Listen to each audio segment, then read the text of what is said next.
참 고맙다. 네가 죽을 병에 걸려줘서. 이제 회사도 돈도 다 내 거야. 니년 돈은 내가 아주 잘 쓰고 살 테니까 걱정 말고 잘 가. 그 말을 남편 입에서 직접 듣기까지 저는 남편과 10년을 살았습니다. 1,000억 매출을 올린 회사의 대표이사, 지분 68%를 쥔 창업회장. 세상은 저를 그렇게 불렀지만 정작 제 집 안방에서 저는 죽기만을 기다려지는 사람이었지요. 지금부터 제가 어떻게 그 6개월을 견디고 다시 살아 돌아왔는지 말씀드리겠습니다. 새벽 4시 반이었습니다. 저는 텅 빈 회장실 유리창 앞에 서서 손에 쥔 종이 한 장을 접었다 폈다 반복하고 있었지요. 큰 병원 소견서. 거기엔 딱 6글자가 박혀 있었습니다. 시한부 6개월. 재검을 하고 사흘 만에 받은 통보였습니다. 이상하지요. 저는 숫자로 먹고 사는 사람입니다. 견적서 한 장, 계약서 한 줄만 봐도 어디가 부풀려졌는지 손끝으로 짚어내는 사람이에요. 그런데 그날만은 그 6글자가 자꾸 눈앞에서 흩어졌습니다. 같은 문장을 몇 번을 읽었는지 모릅니다. 읽어도 읽어도 종이 위 글자가 물에 번진 잉크처럼 뭉개졌지요. 울지는 않았습니다. 저는 울음이 해픈 사람이 아니에요. 다만 소견서를 쥔 손끝이 저도 모르게 미세하게 떨렸고 늘 냉철하다는 소리를 듣던 제가 그날만은 창밖 어둠을 오래도록 바라봤습니다. 도시의 불빛이 하나둘 꺼지고 새벽이 오기 전 가장 어두운 그 시간에 저는 숨을 골랐습니다.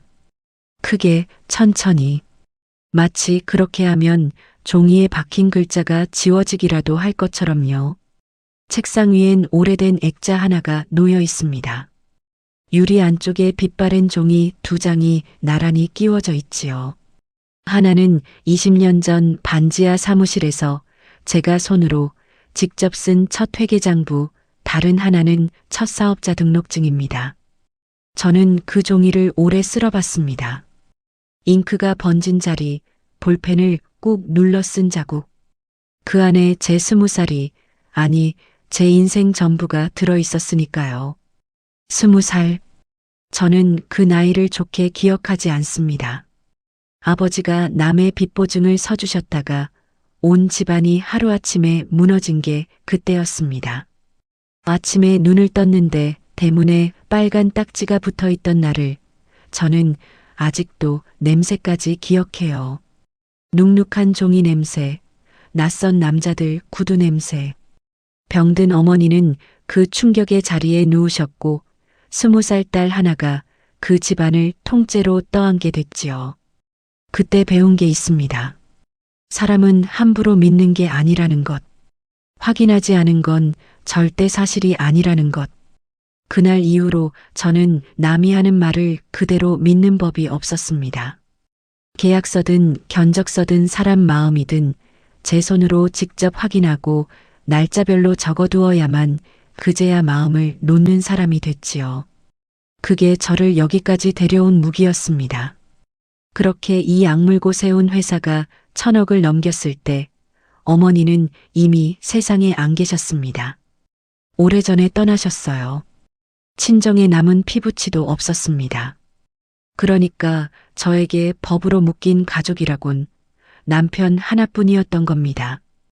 회사 통장도 인감도 지분 68%도 전부 제 이름으로 지켜냈습니다.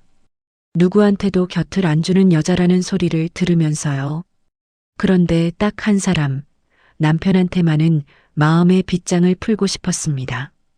이 사람한테만은 계산 안 하고 살고 싶다. 이 사람 앞에서만은 20살의 빨간 딱지 보던 그 무섭던 마음을 내려놓고 싶다. 그게 제 마지막 소망이었지요. 그날 저녁 저는 집 식탁에서 처음으로 그 얘기를 꺼냈습니다. 소견서 얘기까지는 아니고 그냥 넌지시요. 여보, 나 요즘 몸이 좀 이상해. 그래서 병원에서 검사 좀 받았어. 남편의 젓가락이 허공에서 딱 멈췄습니다. 아주 잠깐이었어요. 0.5초나 됐을까? 그런데 저는 그걸 봤습니다. 숫자 부풀린 견적서 짚어내던 그 눈이 남편의 멈춘 젓가락을 짚어냈지요. 그리고 그 사람 시선이 제 얼굴을 훑고 제 손가락을 빠르게 훑쳤습니다. 걱정하는 눈빛이 아니었어요. 뭐랄까, 값을 매기는 눈빛이었습니다. 물건 앞에 서서 이걸 사면 얼마가 남을까 계산하는 그런 눈. 하지만 저는 그때 그 느낌을 애써 지웠습니다. 내가 예민해진 거겠지. 시한부 소리를 들었으니 세상이 다 삐딱하게 보이는 거겠지. 남편은 곧 다정한 얼굴을 되찾았습니다. 많이 안 좋은 거야? 어느 병원 갔어? 내가 아는 원장 있는데 더 큰 병원으로 알아봐 줄게. 병명은 뭐래? 진료 기록은 있어? 보험 처리하려면 그런 서류부터 챙겨야 해. 병명, 진료 기록, 보험 서류. 지금 와서 생각하면 참 이상하지요. 아내가 아프다는데 어디가 어떻게 아픈지 묻기 전에 서류부터 챙기는 남편이 세상에 어디 있습니까? 그런데 그날 저는 그마저도 꼼꼼한 사람이라 그렇겠지 하고 넘겼습니다. 사람이 믿고 싶은 걸 믿을 땐 눈앞에 보이는 것도 안 보이는 법이더군요. 그날 밤이었습니다. 저는 잠이 오지 않아 물을 마시러 나왔다가 서재 문틈으로 새어나오는 남편의 목소리를 들었습니다. 문은 살짝 열려 있었고 남편은 불도 안 켠 채 낮은 목소리로 누군가와 통화하고 있었지요. 지분은 어차피 정리해야지. 상속 준비도 미리 해두는 게 낫지 않겠어. 지분, 정리, 상속 준비. 저는 문 앞에서 걸음을 멈췄습니다. 심장이 한 박자 어긋나게 뛰었지요. 그런데 그 순간 저는 또 저 자신을 다독였습니다. 피곤해서 잘못 들은 거야. 회사 일 얘기겠지. 상속이라는 게 꼭 나쁜 뜻만 있는 건 아니잖아. 세금 문제라는 것도 있으니까. 저는 물도 안 마시고 그대로 방으로 돌아왔습니다. 그리고 이불을 뒤집어 썼지요. 안 들은 걸로 하자. 그렇게 마음먹었습니다. 그런데 세상은 제가 눈 감으려 할 때 꼭 한 번 더 확인을 시켜주더군요. 다음 날 아침이었습니다. 초인종이 울렸습니다. 예고도 없이 시어머니가 찾아오셨지요. 손에는 반찬통 하나 들려 있었는데 그게 진짜 목적이 아니라는 건 현관문을 여는 순간 알았습니다. 아이고, 우리 며느리 얼굴이 왜 이렇게 상했니? 어디 많이 안 좋은 거 아니냐? 시어머니는 제 손을 잡고 걱정스러운 얼굴을 지으셨습니다. 그런데 그 손이 참 이상하게 따뜻하지가 않았어요.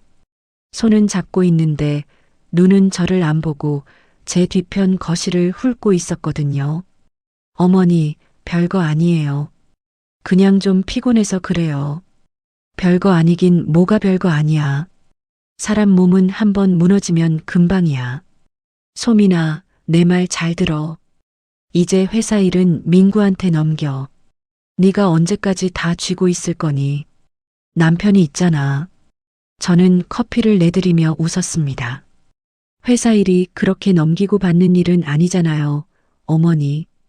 그랬더니 시어머니 얼굴이 살짝 굳더군요.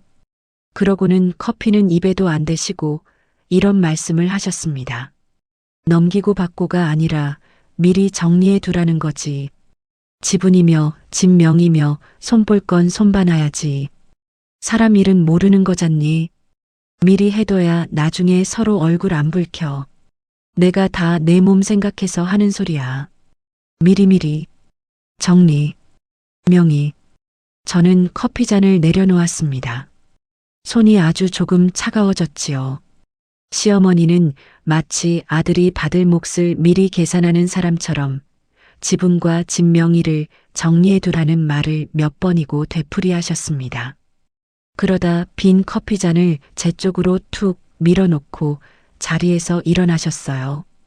그리고 현관을 나서기 전 저는 봤습니다. 시어머니의 눈이 우리 집 거실을 천천히 훑는걸요. 벽에 걸린 그림 한 점, 안방 문 안쪽 금고가 놓인 자리, 서류장이 놓인 방향까지 마치 이삿짐 견적을 내는 사람처럼 눈으로 하나하나 짚어가셨습니다. 걱정하러 온 사람의 눈이 아니었어요. 값을 매기러 온 사람의 눈이었지요. 문이 닫히고 저는 한참을 현관 앞에 서 있었습니다. 남편은 어젯밤 내 병명을 캐물었고 오늘 아침 시어머니는 회사를 아들에게 넘기라 하셨습니다. 두 사람은 서로 말을 맞춘 적도 없을 텐데 그 말이 묘하게 한 방향을 가리키고 있었지요. 제가 죽은 뒤, 제가 없는 세상, 제 지분과 제 집과 제 통장이 남는 그 자리, 가슴 한켠에 처음으로 서늘한 금이 갔습니다.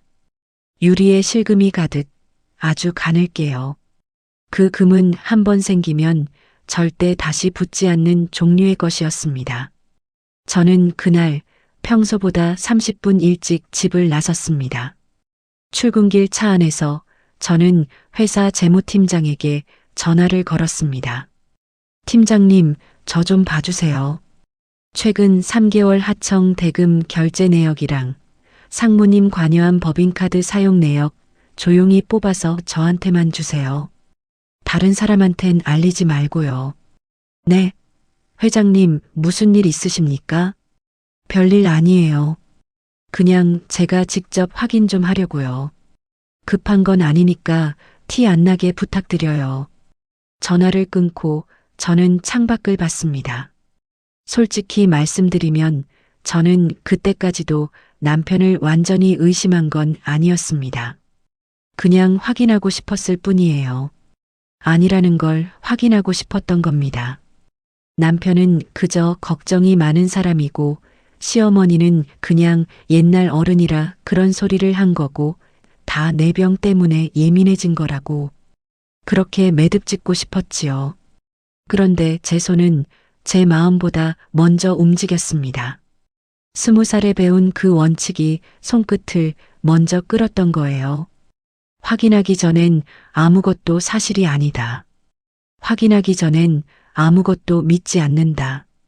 회장실로 돌아온 저는 소견서를 서랍 맨 아래에 넣고 열쇠로 잠갔습니다. 철컥 하는 소리가 유난히 크게 들렸지요. 그리고 의자에 앉아 처음으로 생각했습니다. 남은 6개월을 나는 어떻게 쓸 것인가. 그때는 몰랐습니다. 그 6개월이라는 숫자가 사실은 제 것이 아니었다는 것을요. 그리고 그 서랍 속 소견서 한 장이 훗날 저를 죽음이 아니라 살려낼 무기가 되리라는 것도요. 다만 저는 그날 창밖으로 밝아오는 새벽을 보며 이렇게 중얼거렸던 기억이 납니다. 확인하자. 일단 하나씩 끝까지 확인하자. 그게 제 지옥의 시작이자 제 반격의 첫걸음이었습니다. 어차피 죽을 사람 재산이잖아. 산 사람이 좀 만지면 어때? 저 여자 곳간 이제 우리가 맡아 관리해줘야지.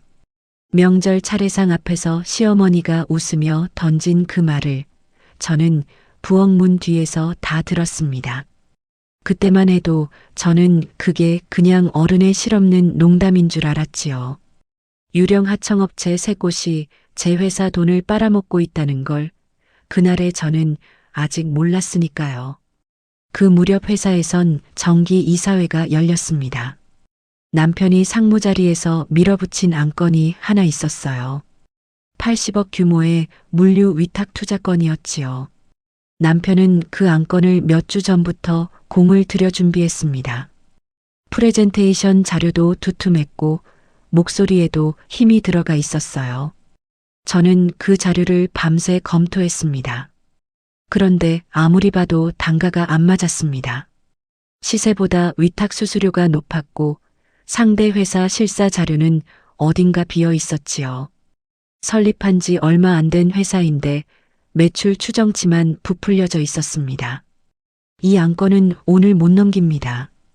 제가 그렇게 말하자 회의실 공기가 얼어붙었습니다. 단가 검토가 너무 부족해요. 실사도 다시 해야 하고요. 이 조건으로 80억 넣는 건 못합니다. 제 도장, 여기엔 안 찍어요.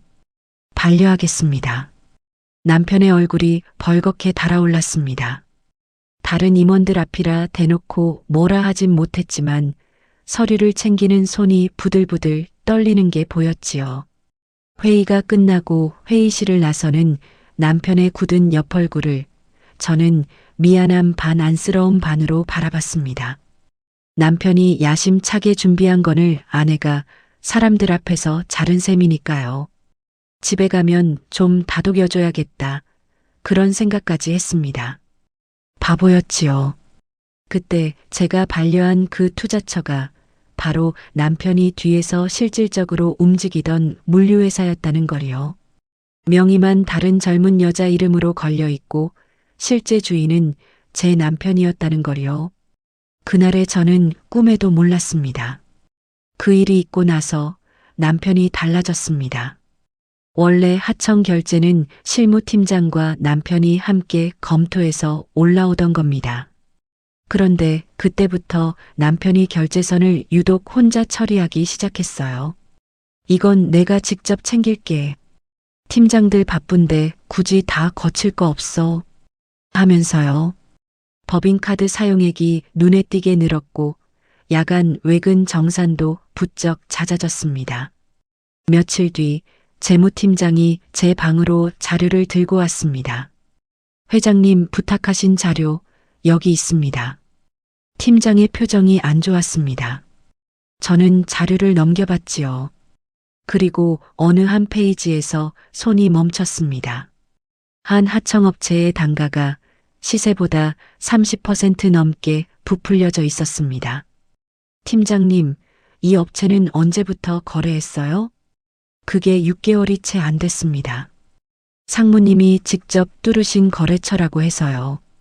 저는 그 자리에서 그 업체를 조회했습니다. 그리고 등에 소름이 돋았지요. 그 하청 세 곳은 전부 설립한 지 6개월도 안 된 회사였습니다. 상주 직원도 없고 등록된 주소지에 가보면 실제 사무실이라고 할 것도 없는 곳들이었어요. 대표 명의만 각각 다른 사람 이름으로 걸려 있었지요. 유령 회사였습니다.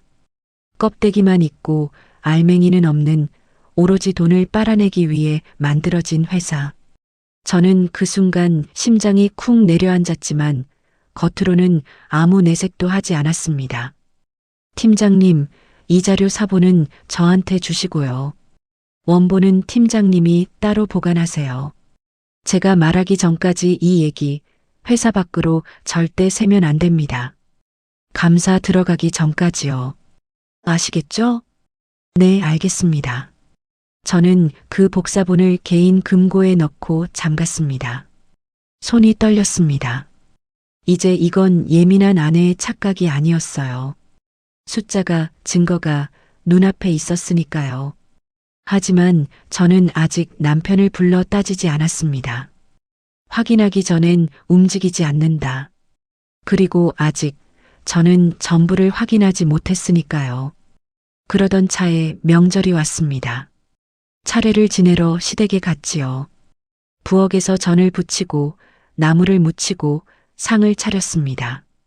시한부 판정을 받은 몸이었지만 저는 여느 때처럼 새벽부터 앞치마를 두르고 부엌에 섰습니다. 시댁 어른들 앞에서 며느리 노릇을 안 할 수는 없었으니까요. 차례상을 물리고 온 가족이 둘러앉아 밥을 먹는데 시어머니가 갑자기 웃으며 이런 말씀을 꺼냈습니다. 우리 며느리가 대단하긴 하지. 회사를 그렇게 키웠으니. 근데 사람 일은 모르는 거야. 결국 며느리 재산도 다 우리 아들 살 길로 가는 거 아니겠니? 안 그래? 친척들이 어색하게 침묵했습니다. 젓가락 부딪는 소리만 딸그락 났지요. 저는 웃으며 넘기려 했습니다. 그런데 시어머니는 거기서 멈추지 않으셨어요. 옆집 그 집 며느리는 시댁에 아파트를 한 채 턱 해줬다더라. 요즘은 그런 며느리가 효부야. 뭐 우리 며느리는 워낙 바쁘시고 귀하신 몸이라 그런 건 못하겠지만 그러면서 상 위에 놓인 전 중에 이미 식어서 딱딱해진 것들만 골라 제 앞접시에 덜어 놓으셨습니다. 따끈한 건 아들 앞으로, 식은 건 며느리 앞으로. 참 정확하셨지요. 저는 그 식은 전을 물끄러미 봤습니다. 아무 말도 안 했어요. 여기서 무슨 말을 하겠습니까? 그날 밤 다들 잠든 뒤였습니다. 저는 부엌에 혼자 서서 상에 남은 식은 전을 하나 집어 먹었습니다.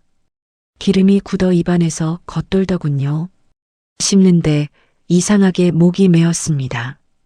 결혼하고 10년을 저는 이 집안에 얼마나 많은 걸 쏟았던가. 명절이면 새벽부터 나와 전을 부치고 시어머니 생신이면 상을 차리고 시댁 대소사에 돈을 보태고 그게 다 지금 이 순간 어차피 죽을 사람 재산 5글자로 계산되고 있었던 겁니다. 그때였습니다. 부엌 창밖으로 마당이 보였는데 거기 두 사람이 서 있었어요. 남편과 시어머니였습니다.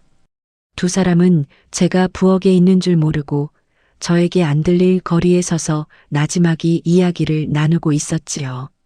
바람에 실려 몇 마디가 끊어져 들려왔습니다. 상속이 그렇게 쉬운 게 아니라니까, 엄마.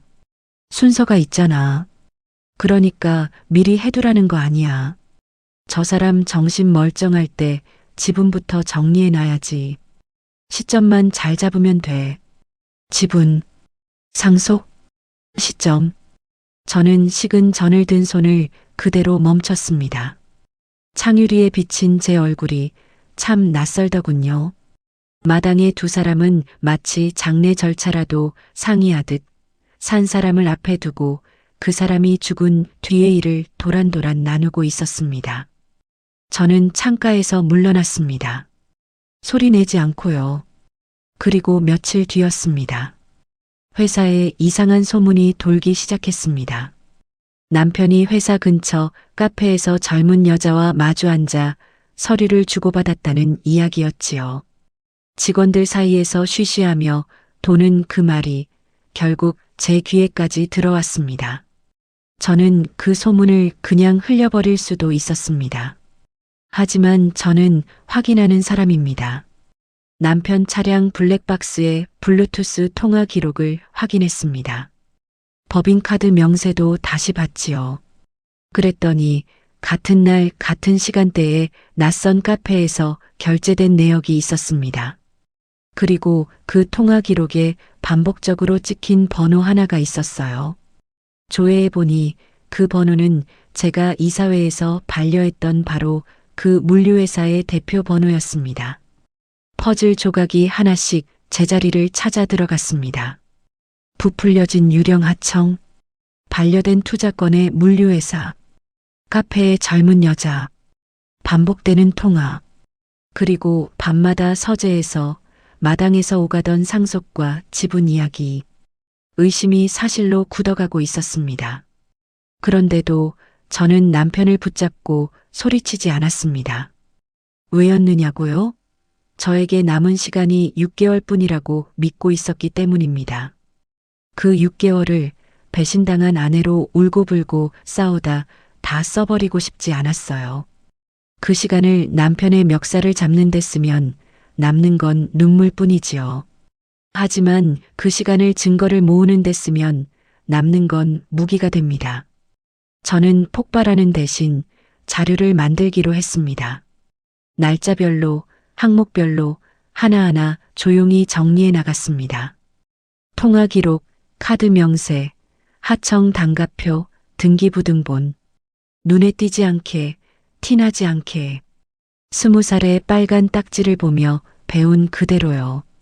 울어봤자 딱지는 안 떨어진다. 서류를 챙겨야 딱지가 떨어진다. 그렇게 며칠을 버티던 어느 밤이었습니다. 저는 자료를 정리하다 책상 앞에서 갑자기 눈앞이 캄캄해졌습니다. 옆구리가 칼로 도려내듯 아팠고 온몸에 식은 땀이 흘렀지요. 과로였는지 아니면 정말 병 때문이었는지 그대로 바닥에 쓰러졌습니다. 미뤄두고 미뤄두던 시한부라는 현실이 그날 밤 마침내 제 병실 문을 열고 들이닥친 겁니다. 정신을 잃기 직전 제 손은 책상 위 자료 위에 놓여 있었습니다. 저는 흐릿해지는 정신 속에서도 생각했지요. 이 자료만은 지켜야 한다. 그게 그날 밤 제 마지막 생각이었습니다. 팀장이랑 뭘 그렇게 주고받았대? 감사? 다 지웠는데 뭘. 이 여자 손가락 하나면 잠금도 풀리는데 뭐가 걱정이야. 제 손가락을 몰래 끌어다 휴대폰 잠금을 풀면서 남편이 혼잣말처럼 흘린 소리였습니다. 저는 진통제 기운에 반쯤 잠든 채 그걸 다 들었지요. 그날 저는 처음으로 제 죽음을 기다리는 사람의 얼굴을 코앞에서 봤습니다. 지금부터 그 병실 이야기를 하겠습니다. 쓰러진 저는 입원을 했습니다. 1인 병실이었어요. 링거를 꽂고 침대에 누워 있으면 남편은 밤을 새워가며 제 곁을 지켰습니다. 이마에 땀을 닦아주고 물수건을 갈아주고 간호사에게 상냥하게 인사하고 누가 봐도 헌신적인 남편이었지요. 병문안 온 회사 사람들이 다들 그랬습니다. 상무님이 저렇게 지극정성이신데 회장님 금방 나으실 거예요. 하고요. 저는 그 말을 들으며 속으로 웃었습니다. 겉으로는 고맙다고 고개를 끄덕이면서요. 밤이 깊으면 남편은 제가 잠든 줄 알고 움직였습니다. 진통제를 맞으면 저는 정말로 깊이 잠들 때가 많았어요. 하지만 그날 밤은 얕게 잠들어 있었습니다. 인기척에 의식이 반쯤 돌아왔는데 눈은 뜨지 않았지요. 남편이 제 손을 아주 조심스럽게 들어올리는 게 느껴졌습니다. 그리고 제 엄지손가락을 자기 휴대폰이 아니라 제 휴대폰 지문 센서에 갖다 대더군요. 찰칵. 잠금이 풀리는 소리. 남편은 제 휴대폰을 뒤지기 시작했습니다. 무엇을 찾는지는 뻔했지요. 회사 감사가 어디까지 진행됐는지, 재무팀장과 제가 무슨 얘기를 나눴는지. 그러다 남편의 손이 멈추는 게 느껴졌습니다. 숨소리가 달라졌어요. 재무팀장과 제가 주고받은 대화를 발견한 겁니다. 저는 실눈을 살짝 떴습니다. 병실 어둠 속에서 휴대폰 불빛에 비친 남편의 얼굴이 하얗게 굳어 있었습니다. 그런데 잠시 후 그 얼굴이 다시 풀어졌습니다. 무슨 생각을 했는지 저는 압니다. 이 여자는 어차피 6개월짜리다. 최근 안색을 보니 그마저도 못 채울지 모른다. 감사가 뭐 대수냐. 죽으면 다 끝나는 건데. 남편은 그렇게 스스로를 안심시키며 제 휴대폰을 슬그머니 제자리에 돌려놓았습니다. 저는 눈을 다시 감았습니다. 안심하렴. 그렇게 안심하고 있으렴. 방심한 사람이 실수를 하는 법이니까. 병실 밖 복도에서도 그 무렵 이상한 일들이 벌어지고 있었습니다. 시어머니가 자주 병원에 오셨는데 정작 제 병실엔 잠깐 얼굴만 비추고 복도로 나가 오래 통화를 하셨어요. 한 번은 화장실에 가려고 문을 나서다가 복도 끝에서 시어머니가 누군가와 통화하는 걸 들었습니다. 그러니까 내가 직접 받는 건 안 된다는 거지요? 우리 아들이 상속받은 다음에 그럼 그 몫에서 내가 예해. 그렇게 되는 거지요? 시어머니는 변호사 사무장한테 상속 절차를 캐묻고 계셨습니다. 며느리가 자식도 없고 친정 상속인도 없다는 걸 재차 확인하는 목소리였어요. 그러니까 아들이 며느리 재산을 다 받으면 자기는 그 아들 몫에서 얼마를 떼어받을 수 있는지 그 셈을 하고 계셨던 겁니다. 짐은 내가 정리하마. 병실에 있는 것들, 급한 것부터 슬슬. 지나가던 간호사가 힐끗 쳐다보는데도 시어머니는 눈치조차 안 보셨습니다. 며느리 병실 짐을 벌써 정리할 계획을 입에 올리면서요. 저는 화장실 문 앞에서 조용히 발길을 돌렸습니다. 다리에 힘이 좀 풀렸지만 벽을 짚고 버텼지요. 병원 로비 커피숍에도 그 무렵 한 사람이 자주 와 있었습니다. 젊은 여자였어요. 나중에 알게 됐지만 그 여자가 바로 물류회사 명예대표로 앉아있던 사람이었습니다. 초조하게 커피만 들이켜면서 손에 뭔가를 자꾸 만지작거리고 있었지요. 그게 낡은 통장 하나와 새법인 도장이었다는 것도, 남편의 연락을 기다리던 참이었다는 것도 다 한참 뒤에야 짜맞춘 그림입니다. 저는 그때 그 여자를 몰랐어요. 그저 로비를 지나다 몇 번 스친 얼굴이었지요.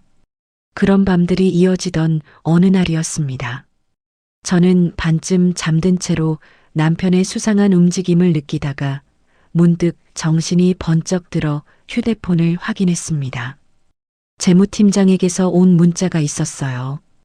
회장님, 큰일 났습니다. 감사 자료가 서버에서 사라졌습니다.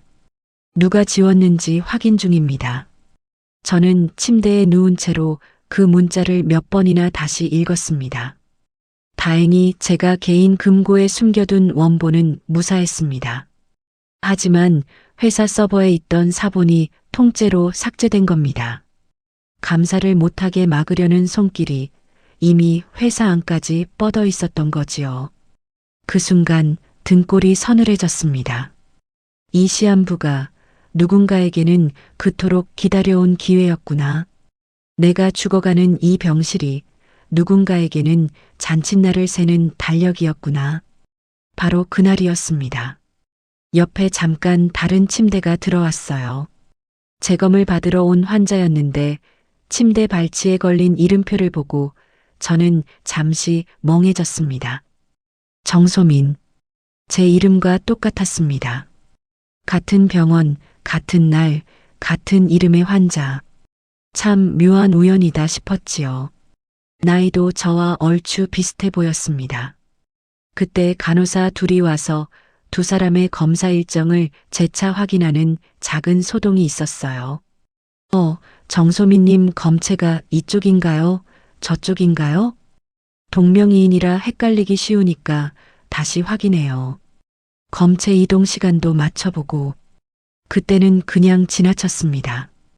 병원에서 흔히 있는 확인 절차련이 했지요. 그 작은 혼선이 훗날 제 인생 전체를 뒤집을 씨앗이 될 줄은 그때의 저는 상상도 못했습니다. 그날 오후 제 오랜 조력자인 김 변호사님이 병문안을 오셨습니다. 김 변호사님은 제가 반지하 사무실에서 시작하던 시절부터 저를 지켜본 유일한 사람입니다. 회사 고문 변호사이기 이전에 제 진짜 아군이지요. 저는 병실 문을 닫고 침대 옆으로 그분을 가까이 오시게 한 뒤 낮은 목소리로 말했습니다. 변호사님, 남편이 제 휴대폰을 몰래 열어봤어요. 감사 상황을 확인했고요. 서버 자료도 누가 지웠습니다.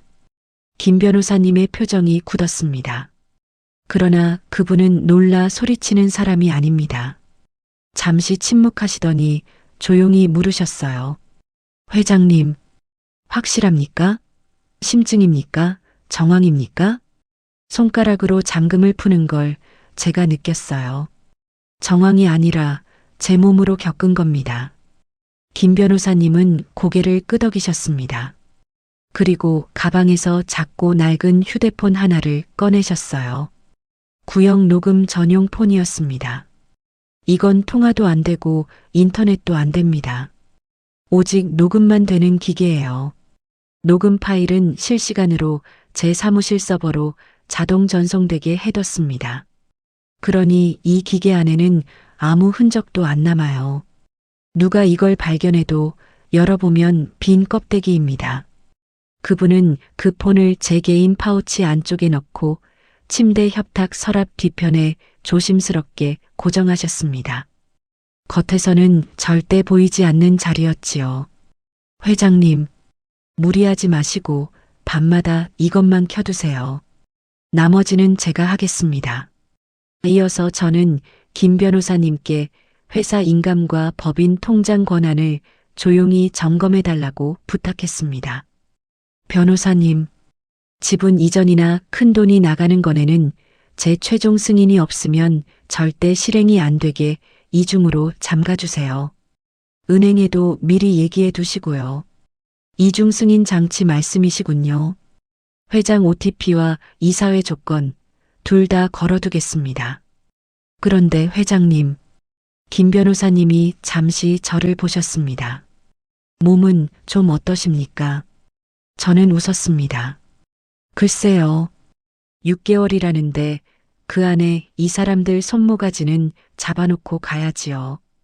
김 변호사님이 씁쓸하게 웃으셨습니다. 그분은 제 손을 한번 꼭 잡아주고 병실을 나가셨습니다. 20년 넘게 저 사람만은 한 번도 저를 값으로 매긴 적이 없었지요. 그날 밤부터 저는 협탁 안쪽에 녹음 전용 폰을 무심한 듯 켜두기 시작했습니다. 남편은 제 병세가 깊어질수록 오히려 여유로워졌습니다. 밤에도 예전만큼 붙어 있지 않고 복도에 나가 통화하는 시간이 늘었지요. 저는 그 틈에 법인폰 내역과 남편 차량 기록을 맞춰봤습니다. 그리고 확인했지요. 그 젊은 여자의 번호와 물류회사 연락처가 남편의 통화 기록에 반복적으로 겹치고 있다는 거리요. 로비에서 통장을 만지작거리던 그 여자와 카페에서 마주 앉았다던 그 여자와 물류회사 대표 번호가 전부 하나로 이어졌습니다. 해가 지는 병실이었습니다. 저는 침대에 누워 링거줄을 하염없이 바라봤습니다. 방울방울 떨어지는 수액이 꼭 모래시계 같더군요. 남은 시간을 세는 시계. 저는 그 링거줄을 보며 처음으로 소리내어 물었습니다. 아주 작게요. 당신 정말 내 편이 맞아? 대답해 줄 사람은 없었습니다. 하지만 저는 이미 답을 알고 있었지요. 다만 확인이 아직 한 번 더 남아 있었을 뿐입니다. 그리고 그 확인은 바로 다음 밤에 찾아왔습니다. 참 고맙다. 네가 죽을 병에 걸려줘서 이제 회사도 돈도 다 내 거야. 내 돈은 내가 아주 잘 쓰고 살 테니까 걱정 마. 잘 가요 우리 회장님.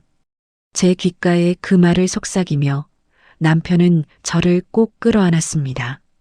사랑하는 아내를 품에 안듯이요. 저는 잠든 척 눈을 감고 지난 10년이 통째로 무너지는 소리를 조용히 들었습니다. 그리고 바로 그때 협탁위 병원 전화가 울렸습니다. 지금부터 그 밤 이야기를 하겠습니다. 밤 11시였습니다. 남편은 병원 주차장에서 시어머니와 한참 통화를 하고 병실로 들어왔습니다. 문틈으로 새어 들어온 그 통화의 끝자락을 저는 들었어요. 알았어, 엄마. 서류는 챙겨놔. 이제 시간 문제라니까. 그런 말이었지요. 병실에 들어온 남편에게선 술 냄새가 났습니다. 주차장에서 혼자 한 잔 걸친 모양이었어요. 상속 서류와 지분 이전을 재촉받은 사람 특유의 초조함이 걸음걸이에서 묻어났습니다. 남편은 침대로 다가와 제 숨소리부터 확인했습니다. 얼굴 가까이 귀를 대고요. 저는 진통제를 맞은 뒤라 정말로 깊이 잠든 것처럼 보였을 겁니다. 호흡을 일부러 느리고 고르게 했으니까요. 한동안 제 숨소리를 살피던 남편이 이윽고 낮게 웃었습니다. 그 웃음소리를 저는 평생 잊지 못할 겁니다. 안도의 웃음이었어요. 마침내 짐을 내려놓은 사람의 웃음. 아내가 곧 죽는다는 걸 확인한 남자의 후련한 웃음. 남편은 저를 천천히 끌어안았습니다. 겉으로 보면 세상 다정한 부부의 모습이었겠지요.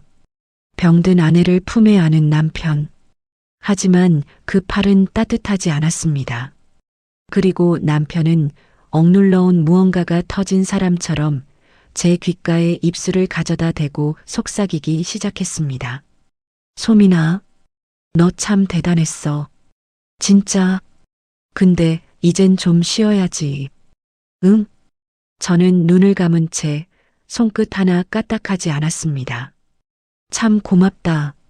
네가 죽을 병에 걸려줘서 이제 회사도 돈도 다 내 거야. 내 돈은 내가 아주 잘 쓰고 살 테니까 걱정 마. 잘 가요, 우리 회장님. 회장님. 그 마지막 세 글자에 실린 비웃음을 저는 온몸으로 받아냈습니다. 10년입니다. 이 사람 앞에서만은 계산 안 하고 살고 싶어서 20살에 채운 마음의 빗장을 이 사람한테만 풀었던 게 10년이에요. 그 10년이 방금 그 한마디에 종이장처럼 구겨졌습니다. 제 감은 눈꺼풀이 미세하게 떨렸습니다. 하지만 저는 숨소리 하나 흐트러뜨리지 않았습니다. 눈물도 흘리지 않았어요.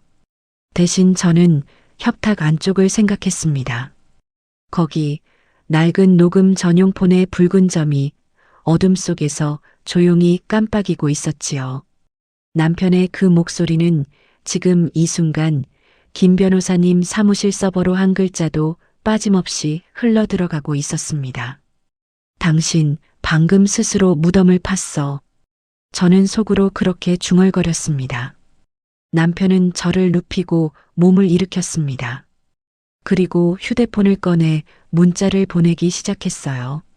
어둠 속에서 화면 불빛이 남편 얼굴을 비췄지요. 저는 실눈으로 남편의 손가락이 바쁘게 움직이는 걸 봤습니다. 나중에 확인한 그 문자는 그 젊은 여자에게 보낸 것이었습니다. 물류회사 계좌로 30억을 옮기겠다는 암시가 담긴 내용이었지요. 곧 정리한다. 계좌 비워둬. 도장 준비해. 그런 문자였습니다. 문자를 다 보낸 남편은 병실 밖 복도로 나갔습니다. 문이 살짝 열린 틈으로 나지막한 통화 소리가 들렸어요. 엄마, 됐어. 서류 챙겼지? 지분 이전 동의서, 초안이랑 상속 관련 서류. 다 가방에 넣어놔.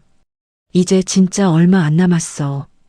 복도에서는 시어머니가 사전 지분 이전 동의서, 초안과 상속 서류 봉투를 가방에 챙겨 넣고 있었습니다. 그리고 저 아래 로비에서는 남편의 문자를 받은 그 젊은 여자가 자리에서 일어서고 있었지요. 세 사람이 제 죽음이라는 한 점을 향해 톱니처럼 맞물려 돌아가고 있었습니다. 남편이 병실로 돌아와 겉옷을 챙겼습니다. 집에 다녀오려는 모양이었어요. 나가기 전 남편은 병실 문 앞에서 복도의 시어머니에게 눈짓을 보냈습니다. 다 됐다는, 이제 시간 문제라는 눈짓이었지요. 두 사람은 복도에서 짧게 미소를 주고받았습니다. 문이 닫혔습니다. 홀로 남은 저는 어둠 속에서 눈을 떴습니다. 천장을 오래 바라봤습니다. 이상하게 눈물은 나오지 않았어요.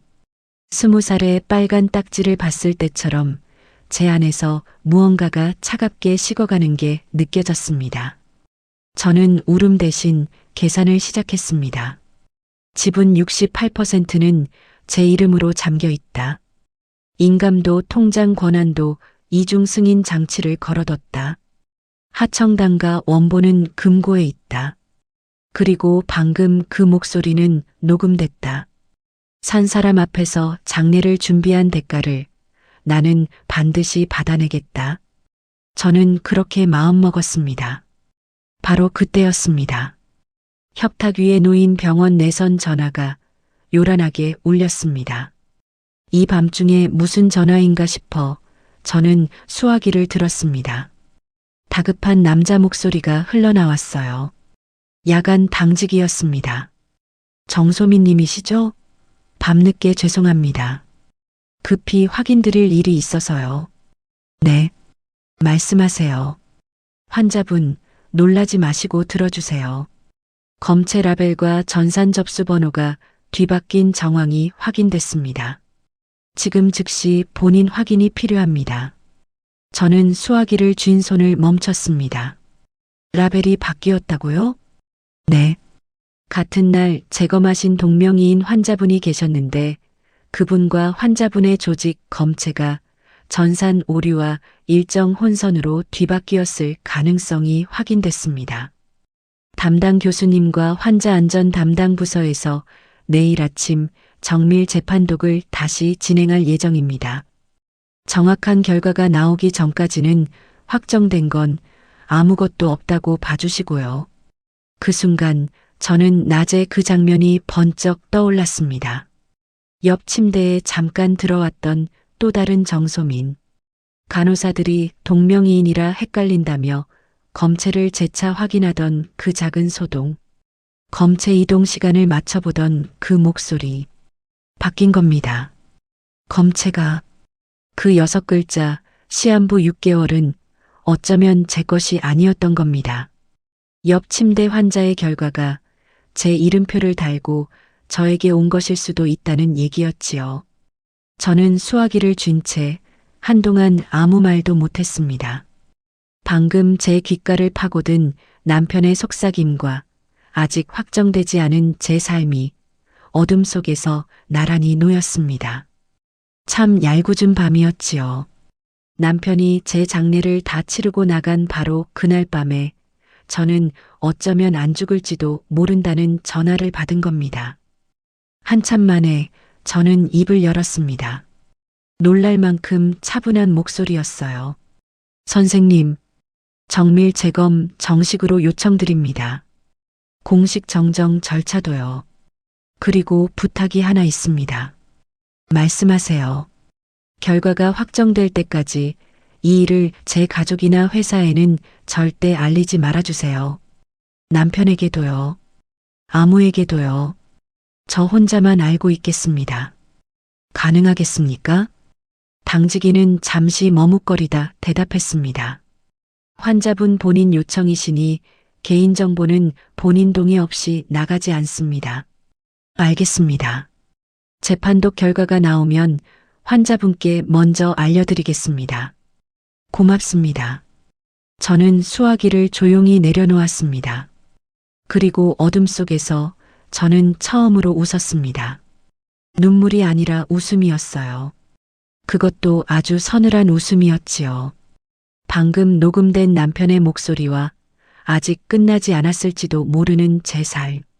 이 두 가지가 제 손안에 함께 들어온 겁니다. 죽는 줄 알고 다 내려놓았던 여자가 어쩌면 살지도 모른다는 걸 안 순간 세상이 달라 보였습니다. 당신들은 내가 죽은 줄 알고 잔치상을 차렸지. 저는 천장을 보며 생각했습니다. 그런데 그 잔치상에 앉을 사람은 내가 아니라 당신들이 될 거야. 내가 그렇게 만들 거야. 창밖으로 새벽이 밝아오기 시작했습니다. 저는 협탁 안쪽으로 손을 뻗어 녹음 전용 폰이 아직 붉은 점을 깜빡이고 있는지 확인했습니다. 깜빡이고 있었습니다. 조용히 성실하게요. 저는 그 붉은 점을 보며 눈을 감았습니다. 이번엔 잠든 척이 아니라 정말로 잠깐 눈을 붙였지요. 오랜만에 아주 편안한 잠이었습니다. 내일부터 할 일이 아주 많았으니까요. 엄마, 걱정 마. 저 여자 정신없을 때 서명만 받으면 끝이야. 죽기 전에 하청 대금부터 이슬이 회사로 다 돌려놔야 뒤탈이 없어. 병실 밖에서 남편이 시어머니에게 하던 말입니다. 저는 힘없이 서명을 미루는 신용을 하며 속으로 그물을 짜고 있었지요. 죽는 줄 알았던 여자가 살아났다는 걸 그들은 아직 몰랐습니다. 지금부터 제가 어떻게 덫을 놓았는지 말씀드리겠습니다. 오진 소식을 들은 이튿날 아침이었습니다. 남편이 벌써 서류 뭉치를 들고 병실에 나타났습니다. 자금 이체 관련 서류와 위임장이었어요. 침대 옆에 앉아 다정한 목소리로 이러더군요. 소민아, 몸 안 좋을 때 미안한데 회사 일이 좀 밀려서 급한 결제만 몇 개 부탁하자. 응? 펜 여기 있어. 저는 눈을 반쯤 감고 힘없이 손을 저었습니다. 여보, 나 지금 손에 힘이 없어. 눈도 잘 안 보이고 나중에 정신 좀 들면. 그래. 무리하지 마. 천천히 해. 말은 그렇게 하면서도 남편의 눈에 스치는 조급함을 저는 놓치지 않았습니다. 서류를 도로 챙기는 손끝이 아쉬움에 떨렸지요. 조금만 더 버티자. 저는 속으로 생각했습니다. 물고기가 미끼를 다 물 때까지 낚싯대를 당기면 안 되니까요. 같은 시각 복도에서는 시어머니가 상자를 나르고 있었습니다. 짐 정리 상자였어요. 며느리가 아직 살아서 병실에 누워 있는데 시어머니는 벌써 제 병실 짐을 뺄 상자를 옮기며 노골적으로 위협 신호를 보내고 있었지요. 이건 버리고 이건 챙기고 혼잣말까지 하시면서요. 저는 그 소리를 다 들으면서도 눈을 감고 자는 척했습니다. 그리고 며칠 뒤였습니다. 저는 담당 교수님과 환자 안전 담당자 앞에 앉았습니다. 정밀 재판독 결과가 나온 겁니다. 환자분, 정말 죄송합니다. 교수님이 먼저 고개를 숙이셨습니다. 같은 날 재검하신 동명이인 환자분과 조직 검체가 전산 오류로 뒤바뀐 게 확인됐습니다. 시한부 6개월 소견은 그 환자분의 결과였습니다. 정소민님, 환자분 몸에는 추가 관찰이 필요한 부분은 있지만 시급하게 위중한 병은 없습니다. 이건 서류로 확정된 사실입니다. 저는 그 말을 듣고도 한참을 가만히 앉아 있었습니다. 이상하지요. 살았다는데 기쁨이 확 밀려오기보다는 온몸에서 힘이 스르르 빠져나갔습니다. 지난 몇 주간 죽음을 각오하며 버텨온 긴장이 그제야 풀린 겁니다. 저는 손으로 얼굴을 한번 쓸었습니다. 그리고 조용히 물었지요. 정정 서류는 언제 받을 수 있나요? 교수님은 병원의 공식 사과와 진료 기록 정정, 재발 방지 절차를 차근차근 설명하셨습니다. 저는 그 모든 서류를 정식으로 받겠다고 했습니다. 그리고 한 가지 더 부탁드렸지요. 이 사실은 당분간 저와 병원 관계자 외에는 아무도 몰라야 합니다. 특히 제 남편과 시댁 식구들에게는요. 퇴원도 서두르지 않겠습니다.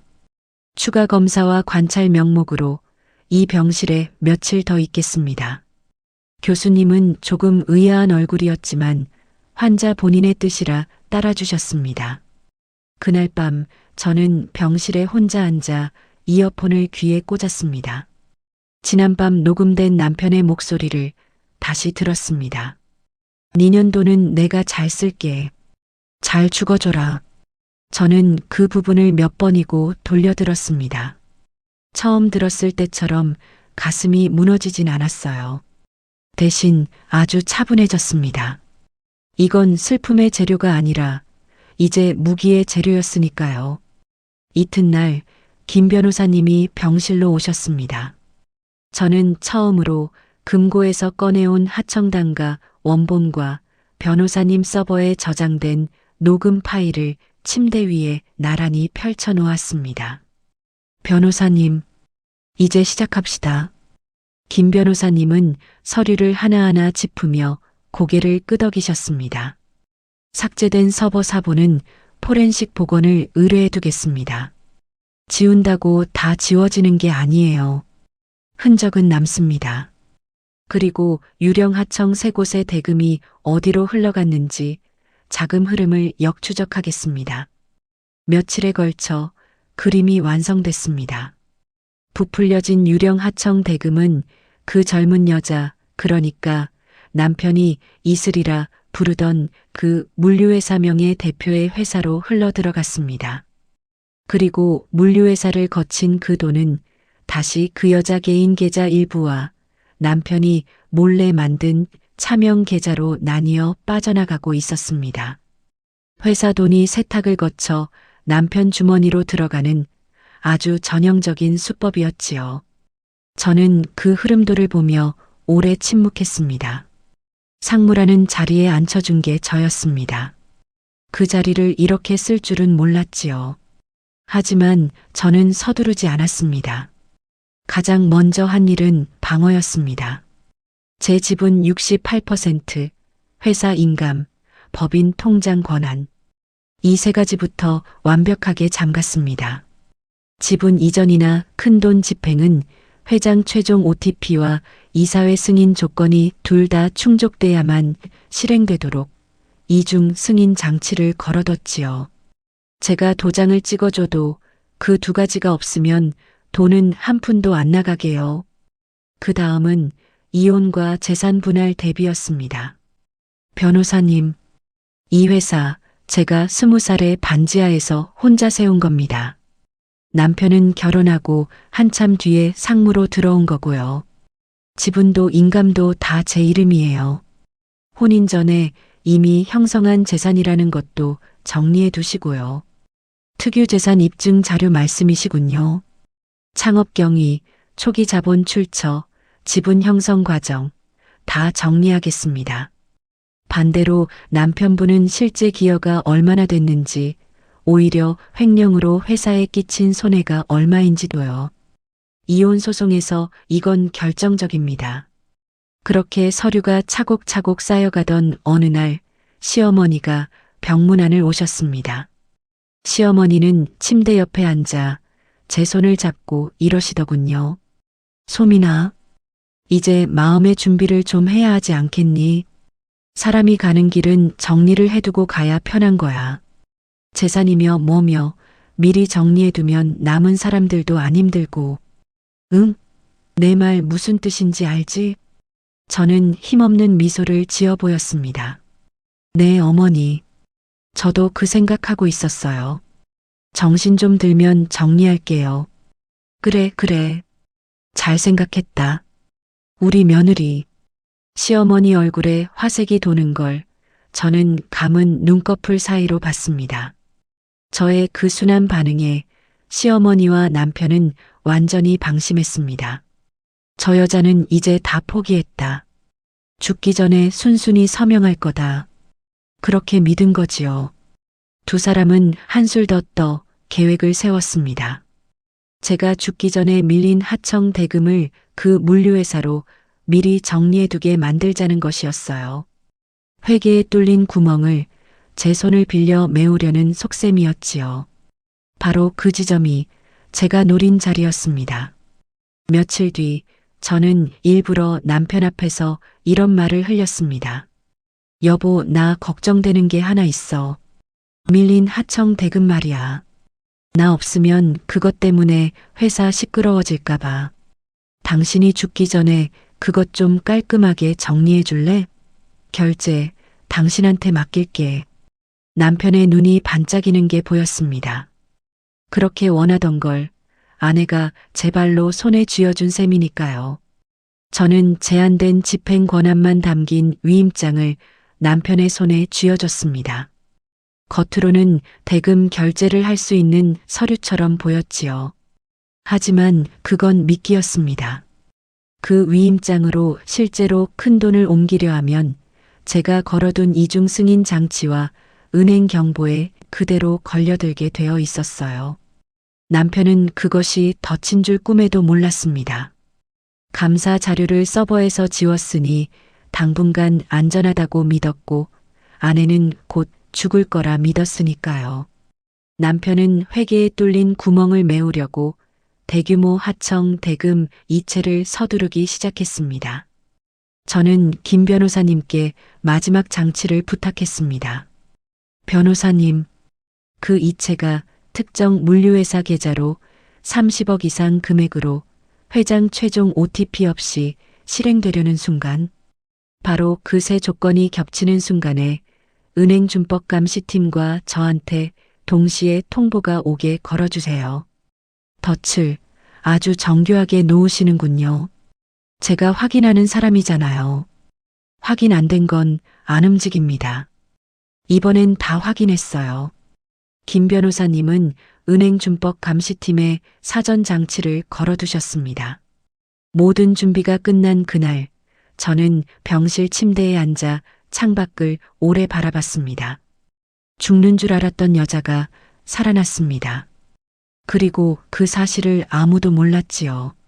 남편도 시어머니도 그 젊은 여자도 세 사람은 지금 이 순간에도 제가 죽은 다음 세상을 계산하며 웃고 있을 겁니다. 저는 창유리에 비친 제 얼굴을 봤습니다. 20살에 빨간 딱지를 보던 그 겁먹은 얼굴이 아니었어요. 이번엔 제가 판을 짜는 사람이었습니다. 이제 그들이 스스로 걸어 들어올 덫이 완성됐습니다. 저는 창밖을 향해 조용히 중얼거렸습니다. 어서 오세요. 다들 기다리고 있을게요. 이슬아, 30억만 마지막으로 돌리면 돼. 저 여자 죽으면 다 무마된다니까. 조금만 참아. 은행 창구 앞에서 전화기에 대고 다급하게 속삭이던 남편의 목소리가 저는 아직도 생생합니다. 그 30억이 남편의 발목을 잡는 마지막 족쇄가 될 줄은 그도 몰랐지요. 지금부터 덫이 닫히던 날 이야기를 하겠습니다. 그날 남편은 은행에 갔습니다. 아내가 여전히 시한부인 줄 아는 남편은 완전히 방심한 상태였어요. 제가 쥐어준 위임장을 들고 위임받은 결제선을 이용해 30억 규모의 마지막 대금을 그 물류회사로 옮기려 했지요. 회계에 뚫린 마지막 구멍을 메우고 증거를 그 여자 회사 안에 완전히 묻어버리려는 속셈이었습니다. 하지만 그 계좌와 결제선은 이미 제가 걸어둔 그물 위에 놓여 있었습니다. 회장 최종 OTP, 이사회 승인 조건, 특정 계좌 사전 경보, 은행 이상거래 보고 장치, 네 겹의 그물이었지요. 남편이 이체 버튼을 누르는 순간 그 네 가지가 동시에 작동했습니다. 은행에서 확인 전화가 걸려왔습니다.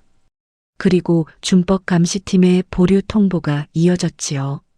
고객님, 죄송하지만 이 거래는 즉시 실행이 불가합니다. 회장님 최종 승인 절차가 누락되었고 이상 거래로 분류되어 보류 처리됐습니다. 남편의 얼굴이 하얗게 질렸습니다. 저는 그 자리에 없었지만 나중에 CCTV로 그 순간을 봤습니다. 남편은 창구 앞에서 몇 번이나 다시 시도했지만 번번이 막혔고 결국 창구 밖으로 나가 벽에 기대선 채 어딘가로 급히 전화를 돌렸어요. 상대는 그 젊은 여자였습니다. 같은 시각 회사에서는 다른 판이 돌아가고 있었습니다. 김 변호사님이 감사팀을 이끌고 복원된 서버 사본을 확보한 겁니다. 지웠다고 안심했던 그 자료들이 포렌식으로 되살아났지요. 유령 하청 세 곳의 계약서, 시세보다 부풀려진 단가표, 그 돈이 어디로 흘러갔는지 보여주는 자금 흐름도까지 전부 손에 들어왔습니다. 퍼즐이 완성됐습니다. 이제 빈칸은 하나도 없었어요. 한편 그 젊은 여자 쪽에서도 균열이 생기고 있었습니다. 나중에 조사 과정에서 알게 된 이야기입니다. 그 여자는 처음엔 자기가 그저 합법적인 하청 물류회사의 명예 대표인 줄로만 알았다고 했어요. 남편이 합법적인 대금 처리다. 이름만 빌려주면 된다고 했으니까요. 그런데 은행에서 30억이 막히고 남편이 다급하게 전화를 돌리는 걸 겪으면서 그제야 뭔가 크게 잘못됐다는 걸 깨달은 겁니다. 자기가 대표로 앉은 그 물류회사가 사실은 차명 계좌와 연결된 자금 세탁 창구였다는 것. 그리고 자기가 그 세탁의 방패막이로 세워졌다는 것. 형사 책임이 자기한테 몽땅 돌아올 수도 있다는 것. 그 여자는 불안에 휩싸였습니다. 그리고 배신감을 느꼈지요. 버려진 어린 시절을 보상받고 싶어서 남편이 내민 손을 잡았던 여자였습니다. 그런데 그 남자가 자기를 사랑한 게 아니라 방패로 썼다는 걸 안 겁니다. 그 여자는 그날부터 남편에게서 받은 문자, 계좌로 돈을 넣으라던 지시 내용, 이체, 내역, 법인 도장을 넘겨봤던 기록까지 몰래 하나하나 갈무리하기 시작했습니다. 균열은 안에서부터 벌어지는 법이지요. 한편 시어머니는 상속만 기다리다가 뒤늦게 감사 소식을 전해 들었습니다. 시어머니는 그날 남편에게 전화를 걸어 다그쳤다고 합니다. 너 대체 무슨 일을 벌인 거야? 감사라니 그게 무슨 소리야?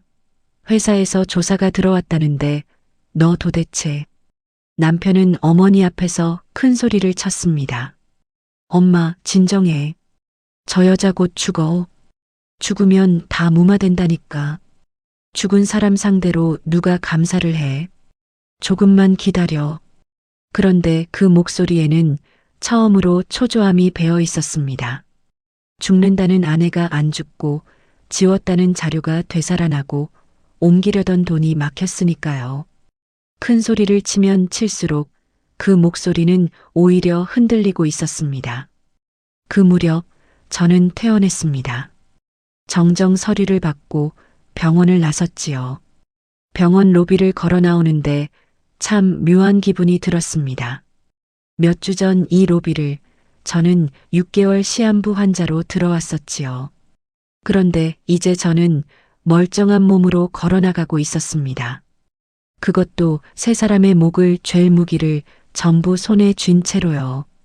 저를 죽은 사람 취급하던 이들이 저마다의 욕망에 발이 묶여 허둥대는 소리가 그 로비까지 들리는 듯 했습니다. 집이 아니라 저는 곧장 회사 회장실로 갔습니다. 녹음 파일, 회계 증거, 은행 보류 기록. 저는 이 세 가지를 하나로 묶었습니다. 그리고 김 변호사님과 마주 앉아 세 가지 절차를 동시에 확정했지요. 이혼 소송, 지분 방어, 그리고 형사 고발. 세 개의 화살을 같은 순간에 쏘기로 한 겁니다. 변호사님, 그 여자는 어떻게 할까요? 제가 묻자 김 변호사님이 대답하셨습니다. 그 물류회사 대표 말씀이시군요. 제가 먼저 참고인 신분으로 접촉하겠습니다. 사실대로 협조하지 않으면 피의자로 전환될 수 있다는 것, 반대로 협조하면 그 자료가 처분과 양형에 반영될 수 있다는 것. 현실적으로 알려주는 게 낫습니다. 저 사람도 살 길을 찾아야 하니까요. 며칠 뒤 그 여자를 만나고 온 김 변호사님이 말씀하셨습니다. 흔들리고 있습니다. 이미 남편에게 이용당했다는 걸 알고 있어요. 갈무리에 둔 자료도 상당하고요. 이 균열이 결정적인 축이 될 겁니다. 저는 고개를 끄덕였습니다. 버려진 아이가 또 다른 버려진 아이를 방패 삼았고 그 방패가 이제 창끝이 되어 남편을 향하고 있었습니다. 저는 그 여자에게 특별한 감정은 없었어요. 다만 그 여자 역시 남편의 거짓말에 인생을 걸었던 사람이라는 것, 그것 하나는 알 것 같았습니다. 회장실로 돌아온 저는 오랫동안 잠가두었던 서랍을 열었습니다. 거기 시한부 6개월이 적힌 그 소견서가 그대로 들어 있었지요. 저는 그 종이를 다시 꺼내봤습니다. 새벽 4시 반에 접었다 폈다 반복하던 그 종이, 손끝을 떨게 하던 그 6글자. 그런데 이제 그 종이는 저에게 다른 의미였습니다. 이 종이가 없었다면 저는 남편의 진짜 얼굴을 영영 못 봤을 겁니다. 이 종이가 없었다면 병실에서 그 속삭임도, 서버의 삭제도, 30억의 이체도 아무것도 몰랐겠지요. 죽음을 알리러 왔던 종이 한 장이 저를 죽음이 아니라 살려낸 겁니다. 저는 소견서를 손끝으로 쓸며 창밖을 봤습니다. 해가 지고 있었습니다. 붉은 노을이 유리창을 물들였지요. 저는 그 노을을 오래 바라봤습니다. 그리고 소견서를 다시 서랍에 넣었습니다. 이번엔 잠그지 않았어요. 더 이상 숨길 필요가 없었으니까요. 세 개의 화살은 시위에 걸렸고 관역 위의 세 사람은 아직 그걸 몰랐습니다. 이제 그들을 한자리에 부를 시간이었습니다. 저는 김 변호사님께 말했습니다. 내일 회의실에 자리 하나 마련해 주세요. 남편 부르고요. 이제 인사를 좀 해야겠어요. 죽은 줄 알았던 아내가 아직 살아있다고요. 소민아, 집은 일부만이라도 나 이제 정말 빈털털이야. 나도 회사 위에서, 어머니 위에서 어쩔 수 없었어. 멀쩡히 살아 회장석에 앉은 저를 보고 다리가 풀려 주저앉은 남편이 마지막에 매달리며 한 말입니다. 저는 그 결핍을 이해할 수는 있어도 결과까지 지워줄 생각은 없었지요. 지금부터 그 회의실 이야기를 하겠습니다. 그날 아침 회사 회의실이었습니다. 저는 멀쩡한 얼굴로 회장석에 앉아 있었습니다. 화장을 하고 정장을 갖춰 입고 등을 곧게 펴고요. 몇 주 전 병실에서 링거를 꽂고 누워있던 그 여자가 아니었습니다. 남편이 영문도 모른 채 회의실로 불려 들어왔습니다. 문을 열고 저를 본 순간 남편의 걸음이 딱 멈췄습니다. 얼굴에서 핏기가 가시는 게 보였어요. 죽어가는 줄 알았던, 아니 어쩌면 벌써 죽었어야 할 아내가 회장석에 꼿꼿이 앉아 자기를 내려다보고 있었으니까요. 소민아, 너 어떡해? 저는 천천히 입을 열었습니다. 앉아요. 할 얘기가 많으니까. 남편은 얼떨결에 맞은편 의자에 앉았습니다. 저는 서류 봉투 하나를 그 앞으로 밀었습니다. 먼저 이것부터 봐요. 오진이었어요. 검체가 바뀌었더라고. 시한부 6개월은 내게 아니었어. 병원 정정 서류예요. 나 안 죽어. 남편이 서류를 집어들었습니다. 손이 부들부들 떨리더군요. 정밀 재판독 결과, 병원의 공식 정정 문서, 재발 방지 절차 안내서. 남편은 그걸 읽고 또 읽었습니다. 믿기지 않는다는 얼굴로요. 이게 무슨... 아직 안 끝났어요. 저는 협탁 안쪽에서 몇 주간 붉은 점을 깜빡이던 그 녹음 파일을 회의실 스피커로 재생했습니다. 어둠 속에서 흘러나오던 그 목소리가 밝은 회의실을 가득 채웠습니다. 니년 돈은 내가 잘 쓸게. 걱정 마. 회사도 통장도 집도 내가 다 잘 관리할 테니까. 넌 편하게 가. 잘 죽어줘라. 고생 많았다, 회장님. 그리고 이어서 어머니에게 돌아갈 목과 그 여자에게 넘길 배분 액수를 상의하던 목소리까지 흘러나왔습니다. 남편은 의자에서 반쯤 일어서다가 다리가 풀려 그대로 주저앉았습니다. 얼굴이 새하얗게 굳었지요. 자기 목소리가 자기 입으로 뱉은 그 말이 회의실 벽을 타고 되돌아오는 걸 들으면서요. 이건 내가 술김에 소민아. 이건 아니야, 이건. 아직 더 있어요. 저는 서류를 차례로 그 앞에 내려놓았습니다. 부풀려진 하청 단가표, 포렌식으로 복원된 서버 사본, 그 물류회사로 흘러들어간 자금 흐름 보고서, 그리고 은행의 30억 이체 보류 기록. 종이가 한 장씩 책상 위에 놓일 때마다 남편의 어깨가 한 뼘씩 무너졌습니다. 바로 그때 회의실 문이 열리고 시어머니가 들어왔습니다. 시어머니는 손에 봉투를 쥐고 있었어요. 사전 지분 이전 동의서 초안과 상속 관련 서류가 든 봉투였습니다. 아들이 부른 줄 알고 그 봉투를 챙겨온 겁니다. 그런데 회장석에 멀쩡히 앉은 저를 보고 시어머니는 그 자리에 얼어붙었습니다. 소민이 너. 시어머니는 말을 잃었습니다. 손에 든 봉투가 무색해진 순간이었지요. 저는 시어머니를 향해 조용히 말했습니다. 어머니, 그 봉투 제가 살아있는 한 그냥 종이 조각이에요. 그런데 그게 다가 아니에요.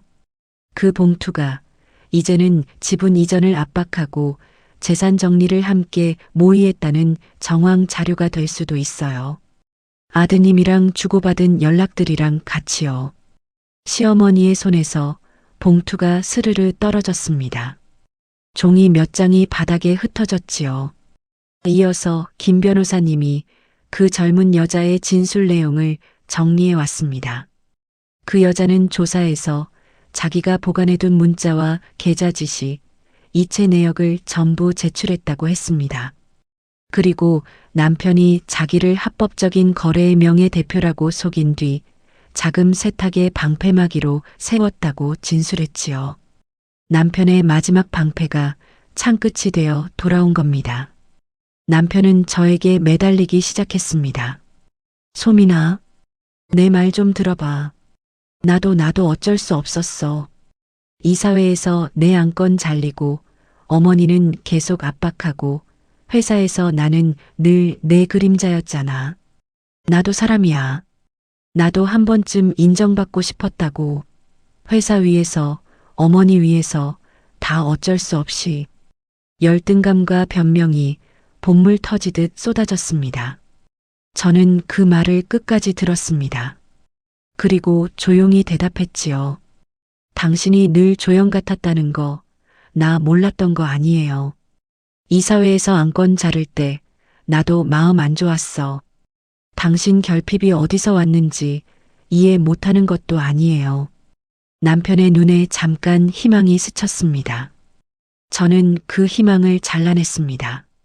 그런데 결핍이 있다고 해서 산 사람 앞에서 장례를 준비해도 되는 건 아니에요. 회사 돈을 빼돌려도 되는 것도 아니고, 내가 당신 마음은 이해해도 당신이 저지른 결과까지 지워줄 수는 없어요. 저는 마지막 서류를 그 앞에 내밀었습니다. 이혼 서류였습니다. 한 방울의 비굴함도 한 방울의 미련도 없이요. 남편은 그 서류를 보고 무너졌습니다. 소민아, 제발. 지분 일부만이라도. 나 이제 정말 빈털털이야. 나갈 데도 없어. 부부로 산 세월이 있잖아. 나 그냥 다 잃게 놔둘 거야? 저는 그 애원을 담담히 받아냈습니다. 이 회사, 내가 20살에 반지하에서 혼자 세운 거예요. 인감도 통장도 지분도 결혼 전부터 다 내 이름이었고, 당신은 상무로 들어와서 회사에 기여한 것보다 횡령으로 낸 손해가 더 커요. 그러니까 경영권 지분은 단 1%도 못 넘겨요. 한 주도요. 남편은 고개를 떨궜습니다. 더는 빠져나갈 길이 없다는 걸 그도 안 겁니다. 회계 자료와 녹음 앞에서 변명은 더 이상 힘을 잃었으니까요. 횡령과 배임 증거는 그대로 수사기관에 넘겨졌습니다. 남편은 주범 피의자로 조사를 받게 됐고, 그 젊은 여자는 협조 참고인에서 피의자로 전환될 가능성을 아는 핵심 진술자가 됐지요. 시어머니는 마지막까지 아들을 감싸려 했습니다. 우리 아들이 뭘 잘못했다고 다 저 며느리가 몰아세운 거지. 소민이 너 사람이 그러는 거 아니다. 그러다 시어머니는 바닥에 떨어진 그 봉투를 봤습니다. 지분 이전 초안과 아들과 주고받은 재산 정리 연락. 그 종이들이 이제는 자기를 향한 정황 자료가 될 수도 있다는 걸 뒤늦게 깨달은 겁니다. 시어머니는 봉투를 주우려던 손을 그대로 떨어뜨렸습니다. 얼굴에서 핏기가 가셨지요. 평생 며느리 재산으로 자기 한을 메우려던 사람이 그 봉투 하나에 발목이 잡힌 순간이었습니다. 저는 세 사람을 향해 마지막으로 선을 그었습니다. 세 분 다 각자의 자리에서 책임지세요. 저는 이제 여기에 더는 감정 안 쓸 거예요. 저는 자리에서 일어나 회의실을 걸어 나왔습니다. 등 뒤로 애원과 원망이 뒤섞인 세 사람의 몸부림이 들렸습니다. 하지만 저는 뒤돌아보지 않았어요. 그 소리는 걸음을 옮길수록 점점 멀어졌습니다. 복도 끝에서 김 변호사님이 저를 기다리고 계셨습니다. 그분은 저에게 서류 세 부를 건넸습니다. 이혼 접수증, 형사 고발장 사본, 경영권 방어 가처분 서류. 저는 그 세 장을 받아들었습니다. 그리고 처음으로 아주 길게 숨을 내쉬었습니다. 가슴 한켠에 처음 실금이 갔던 그날부터 저는 계속 숨을 참고 살았던 것 같아요. 병명을 캐묻던 저녁부터, 마당의 속삭임부터, 병실의 그 밤부터, 그 참았던 숨을 그제야 다 뱉어낸 겁니다. 변호사님, 고맙습니다. 20년 넘게 진짜. 김 변호사님이 웃으셨습니다. 이제 시작이에요, 회장님. 이 회사 다시 회장님 겁니다. 저는 고개를 끄덕였습니다. 복도 창밖으로 맑은 하늘이 보였습니다. 죽음을 각오했던 여자가 다시 살아서 자기 두 발로 그 복도를 걸어나가고 있었습니다. 이제 진짜 제 인생을 살 차례였습니다. 어차피 죽을 사람 재산인데 산 사람이 좀 만지면 어때서. 명절 상 앞에서 시어머니가 웃으며 하던 그 말을 저는 6개월이 지난 지금도 또렷이 기억합니다. 그런데 이제 그 말은 저를 아프게 하지 못합니다. 어차피 살아난 사람의 재산은 그 사람이 알아서 아주 잘 쓰고 있으니까요. 지금부터 제가 다시 살아낸 이야기를 하겠습니다. 6개월 뒤였습니다. 새벽 4시 반, 저는 다시 회장실 유리창 앞에 서 있었습니다. 그날처럼요. 도시의 불빛이 하나둘 꺼지고 새벽이 오기 전 가장 어두운 그 시간에요. 그런데 이번엔 제 손에 들린 게 소견서가 아니었습니다. 신규 사업 계획서였어요. 표지에 큼직하게 여성창업지원사업부 신설이라고 적혀 있었지요. 저는 그 종이를 접었다 폈다 하지 않았습니다. 손끝도 떨리지 않았어요. 그저 첫 장을 넘기며 조용히 웃었습니다. 책상 위 낡은 회계장부 액자 옆에는 물건 하나가 새로 놓여 있었습니다. 병실에서 매일 밤 붉은 점을 깜빡이던 그 구형 녹음 전용 폰이었어요. 저는 그걸 버리지 않았습니다. 서랍 깊이 넣어두지도 않았지요. 액자 옆에 잘 보이는 자리에 두었습니다. 저를 살려낸 물건이었으니까요. 20년 전 반지하에서 손으로 쓴 첫 장부와 저를 죽음에서 건져낸 그 낡은 폰이 나란히 제 하루의 시작을 지켜봤습니다. 그동안 많은 일이 정리됐습니다. 빼돌려질 뻔한 30억은 은행 보류와 가압류 절차를 거쳐 전액 회수됐습니다. 유령 하청으로 빠져나갔던 대금도 상당 부분 환수됐지요. 회사는 제 지분 68%와 경영권 방어로 흔들림 없이 정상 궤도를 되찾았습니다. 오히려 이 사건을 겪으며 감사 시스템과 내부 통제가 몰라보게 단단해졌어요. 남편은 횡령과 배임 혐의로 구속 기소됐습니다. 1심에서 실형을 선고받고 법정에서 그대로 구속됐지요. 그렇게 원하던 주인공 자리에서 가장 멀어진 자리로 걸어 들어간 겁니다. 늘 제 그림자라며 열등감에 시달렸다던 사람이 이제는 아무도 자기를 봐주지 않는 곳으로 갔습니다. 그 젊은 여자는 피의자로 전환됐습니다. 다만 자기가 갈무리해 둔 자료를 순순히 제출하고 사실대로 자백한 게 참작됐어요. 처분과 형이 상당히 경감됐다고 들었습니다. 남편과의 관계는 그날로 완전히 끝났지요. 버려진 아이가 또 다른 상처를 붙잡으려다 결국 혼자 남은 셈이었습니다. 저는 그 여자를 미워하지 않기로 했습니다.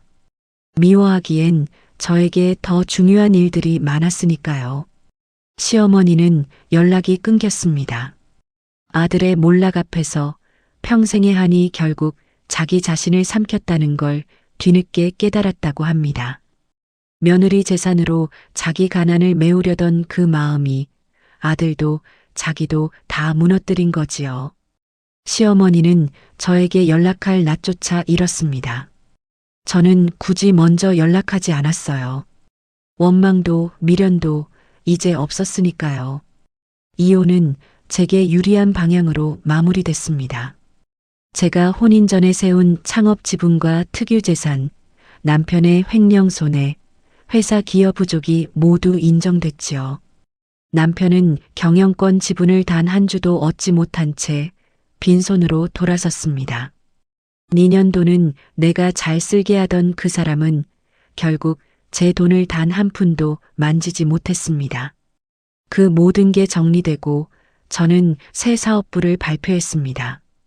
발표장에는 회사 직원들과 기자들, 그리고 여러 젊은 창업자들이 모였습니다. 저는 단상에 서서 처음으로 제 이야기를 사람들 앞에 꺼냈습니다. 저는 20살에 아버지의 빚보증으로 온 집안이 무너지는 걸 봤습니다. 병든 어머니를 떠안고 반지하 사무실에서 좌판 같은 책상 하나로 시작했지요. 그때 저에게 손을 내밀어 준 사람은 거의 없었습니다. 목소리가 떨릴 줄 알았는데 떨리지 않았습니다. 그래서 저는 그때의 저 같은 사람에게 손을 내미는 일을 하려고 합니다. 특히 세상이 쉽게 값을 매기고 쉽게 포기하라 말하는 여성 창업자들에게요. 박수가 쏟아졌습니다. 저는 그 박수 속에서 반지하 시절의 저를 잠깐 떠올렸습니다. 발표가 끝나고 저는 젊은 직원들을 회장실로 불렀습니다. 그리고 액자 속 20년 전 손으로 쓴 첫 회계장부와 첫 사업자 등록증을 보여줬습니다. 이게 이 회사의 시작이에요. 여기 보면 첫 페이지에 매출이 아니라 사람 이름부터 적혀 있어요. 저한테 외상으로 물건 대준 사람, 월급을 며칠 미뤄도 참아준 사람. 저는 숫자보다 사람을 먼저 적었어요. 그게 여태 이 회사를 지킨 원칙입니다. 젊은 직원 하나가 물었습니다. 회장님, 그렇게 사람을 믿었다가 배신당하면 어떡해요? 저는 잠깐 웃었습니다. 그리고 대답했지요. 배신은 당해요. 저도 크게 당했고요. 그런데 사람을 안 믿는 게 답은 아니더라고요. 믿되 확인하는 거예요. 그리고 기록해 두는 거고요. 그럼 배신당해도 무너지진 않아요. 어느 저녁 저는 오랜만에 집에서 혼자 밥을 차렸습니다. 명절 밤 부엌에 혼자 서서 식은 전을 씹던 그 밤이 떠올랐어요. 기름이 굳어 입안에서 겉돌던 그 서러운 밥. 하지만 그날 저녁은 달랐습니다. 따뜻한 밥을 짓고 국을 끓이고 좋아하는 반찬을 정성껏 차렸지요. 남을 위해서가 아니라 오직 저 자신을 위해서요. 김이 모락모락 오르는 밥을 한술 떠먹는데 이상하게 눈시울이 뜨거워졌습니다. 이제 누구의 인정도 필요 없다는 사실이 시한부에서 벗어난 것만큼이나 가벼운 해방으로 다가왔습니다. 남편에게 사랑받으려, 시댁의 효부로 인정받으려, 그렇게 평생 애쓰던 마음의 짐을 그제야 내려놓은 겁니다. 그 무렵 병원과 관련해서도 매듭을 지었습니다. 오진 사고를 냈던 병원은 환자안전위원회 조사를 거쳐 재발 방지 시스템을 새로 도입했습니다. 그리고 저는 병원 사회사업팀을 통해 그 동명이인 환자분 측의 동의를 받은 뒤 조용히 치료비를 후원하기 시작했습니다. 참 묘한 인연이지요. 그분의 검체가 제 것과 바뀌지 않았다면 저는 남편의 진짜 얼굴을 못 봤을 겁니다. 그 오진 하나가 저를 살렸어요. 그러니 이번엔 제가 그분이 사시는데 조금이라도 힘을 보태고 싶었습니다. 그 후원이 인연이 되어 저는 삶과 죽음의 경계에서 배운 것을 사람을 살리는 일로 되돌리기 시작했습니다. 새벽 4시 반 저는 마지막으로 신규 사업 계획서의 마지막 장을 폈습니다. 거기 서명란이 있었지요. 저는 펜을 들었습니다. 소견서를 접었다 폈다 하며 떨던 그 손으로 이번엔 제 이름이 또렷이 박힌 회사의 새 출발 계획서에 한 획 한 획 힘주어 서명했습니다. 정소민. 그 세 글자를 쓰고 나서 저는 창밖을 봤습니다. 새벽이 밝아오고 있었습니다. 저는 마음속으로 20살의 저에게 말을 건넸습니다. 빨간 딱지를 보며 떨던 버림받지 않으려 그렇게 애쓰던 20살의 나에게요. 이제 괜찮아. 정말 괜찮아. 나는 끝까지 내 편이었어. 누구도 저를 값으로 매기지 못하는 아침이 그렇게 밝아왔습니다. 저는 그 아침 햇살을 온몸으로 받으며 오래오래 서 있었습니다. 이제는 아무것도 아무도 두렵지 않았습니다. 인생톡톡 시청자 여러분, 혹시 지금 누군가에게 값으로 매겨지고 계신 건 아닌가요? 소민 씨는 죽음을 코앞에 두고서야 자기를 지켜줄 사람은 결국 자기 자신이었다는 걸 깨달았습니다. 사랑받으려 애쓰던 마음을 내려놓자 비로소 진짜 자기 인생이 시작됐지요. 여러분도 부디 남의 눈에 들려고 자신을 깎아내지 마세요. 당신은 그 자체로 충분히 귀한 사람입니다. 이야기를 끝까지 들어주셨다면 잘 들었다고 댓글 하나만 남겨주세요. 구독과 좋아요를 눌러주시는 모든 분들이 행복하시길 기원합니다. 오늘 함께 해주셔서 정말 감사합니다.